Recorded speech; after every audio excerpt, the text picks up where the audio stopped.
Hi అందరూ నమస్తే. మరి హైవే మీద ఒక డ్రైవర్ అన్న మరి పాపం వండుకుంటున్న అన్నం ఆగలేదు అనుకుంటా. మరి డ్రైవర్ అన్న నమస్తే. డ్రైవర్ బాయ్ అన్నగారు నమస్తే. ఎవరి మీద డ్రైవర్ సాబ్? నూజివీడు అంటే ఆంధ్ర.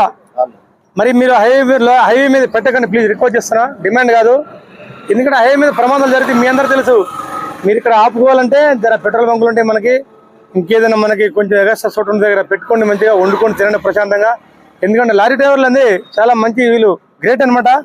రవాణా వ్యవస్థలో వీళ్ళు ఒక చోటు నుంచి ఒక చోటుకి రవాణా సౌకర్యాలు ఉన్నటువంటి లారీలో ప్రజలకి సరుకులు కానీ నిత్యావసర వస్తువులు కానీ ఒక చోటు నుంచి మరో చోటుకి మోసుకుపోతే రథ సారకులు వీరు. ఈ దేశంలో వీళ్ళు డ్రైవర్ సోదరు లేకపోతే ఈ వ్యవస్థ మొత్తం కుండుపడిపోతుంది. అవునా బ్రదర్? మన కూరగాయలు కానీ తినే ఆహార పదార్థాలు పాల వరకు అన్ని కూడా ప్రజలకు సంబంధించిన వీళ్ళు ట్రాన్స్పోర్ట్ చేస్తారండి. అన్ని కూడా సిమెంటు మనకి ఇంటికి సంబంధించిన మన తినే వస్తువులు కూడా మరి డ్రైవర్ సోదరులు ఒక చోటు నుంచి తీసుకుపోతారు. కాబట్టి డ్రైవర్ బ్రదర్ ఒక రిక్వెస్ట్ చేస్తున్నా, మీరు దయచేసి మీకు నిద్ర వచ్చినప్పుడు మంచిగా ఆపుకోండి, నిద్రపోండి ప్రశాంతంగా. మీకు ఇబ్బందులే, మీకు కూడా వెనక ఫ్యామిలీ మెంబర్స్ ఉంటారు. మీరు డ్యూటీ ఎక్కిన కానీ మీ పిల్లల మా నాన్న ఎప్పుడు వస్తారో అని చెప్పి ఎదురు చూస్తుంటారు. ఓకేనా? ప్రమాదాలు జరుగుతాయి మేము కోరుకుంటున్నాం. ఓకేనా? మీకు ఏదైనా ప్రాబ్లం ఉంటే మాకు పోలీస్ సాయం కోరండి. అన్నిటికీ ఫోన్ చేసి తెలంగాణ అయితే వితిన్ మీ దగ్గర 5 నిమిషాలు వస్తాం. కానీ మీరందరూ బాగుండాలి మేము కోరుకుంటున్నాం.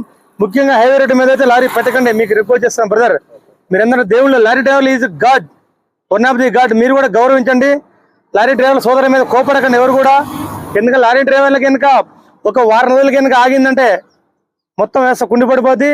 మీకు నిద్ర వచ్చిన బ్రదర్ మీరు నిద్రపోండి ప్రశాంతంగా, ఒక దగ్గర పెట్టుకోండి మంచిగా ఓపెన్ ప్లేస్ లో మంచిగా నిద్రపోండి. మన ఫ్యామిలీ ఉందన్న సంగతి మర్చిపోకరి. ఏం లేదు, తెల్లవారుజామున డ్రైవర్ సోదరుల పాపం లారీ యాక్సిడెంట్ అవుతుందండి. అలాంటివి కాకుండా ఉండాలంటే నిద్ర వచ్చేటప్పుడు నిద్రపోండి. 5 నిమిషాలు ఎక్కడన్నా మంచిగా ఓపెన్ ప్లేస్ ఉంటుంది, పెట్రోల్ బంకులు అంటే పెట్టుకోండి. ఒక అర్ధగంట నిద్రపోండి. ఒక అర్ధగంట నిద్రపోతే మినిమం 4 గంటల డ్రైవింగ్ చేస్తుండే డ్రైవర్ కూడా. పాపం లారీ డ్రైవర్ల లోపలే వండుకుంటారండి. చూడండి వాళ్ళ దీనా కాదు ఎట్లుందో చూడు పరిస్థితి. నమస్తే అన్నగారు, క్లియర్ బాయ్ నమస్తే. చూడండి మరి ఇట్లా ఉంటుందండి లారీ డ్రైవర్లు. ఒక నెల 15 రోజులు డ్యూటీ చేయాలి ఫ్యామిలీ వదిలిపెట్టి. మరి అందుకే వాళ్ళని గౌరవించండి. వాళ్ళ కుటుంబాలు కూడా మంచిగా ఉండాలి మేము కోరుకుంటున్నాం. లారీ డ్రైవర్లు ఒక దేవుళ్ళు అండి, మంచిగా జాగ్రత్తగా ఉండండి. నిద్ర వచ్చినప్పుడు ఆపుకోండి, నిద్రపోండి. మీ లోడ్ ఇంపార్టెంట్ కాదు, మీ ఓనర్కి చెప్పండి అవసరం ఉంది. కొద్దిగా లారీ నిద్ర వస్తుంది, లోడు కొంచెం లేట్ అవుతుంది, 1 గంట 2 గంటలు అని చెప్పి ముందర చెప్పండి. ఏం కాదు మీ ఓనర్కి. మీరు ఏదో చేద్దామని పోతారు, ఏదో ప్రాబ్లం ఇరుక్కుంటారు, నిద్ర వచ్చి లోయలో పడిపోతాయి లారీలు. అలా పడకుండా ఉండాలంటే మీరు నిద్రపోవాలి. ఖచ్చితంగా నిద్ర వచ్చినప్పుడు ఒక అర్ధగంట ప్రశాంతంగా నిద్రపోండి. మంచిగా డోర్ లాక్లు వేసుకోండి, లోపల ఏసీ ఉండా వేసుకుని మంచిగా ప్రశాంతంగా నిద్రపోండి. ఒక అర్ధగంట నిద్రపోతే ఏంటంటే 2-3 గంటలు కానీ 4 గంటలు కానీ మళ్ళీ డ్రైవింగ్ చేయగలుగుతారు.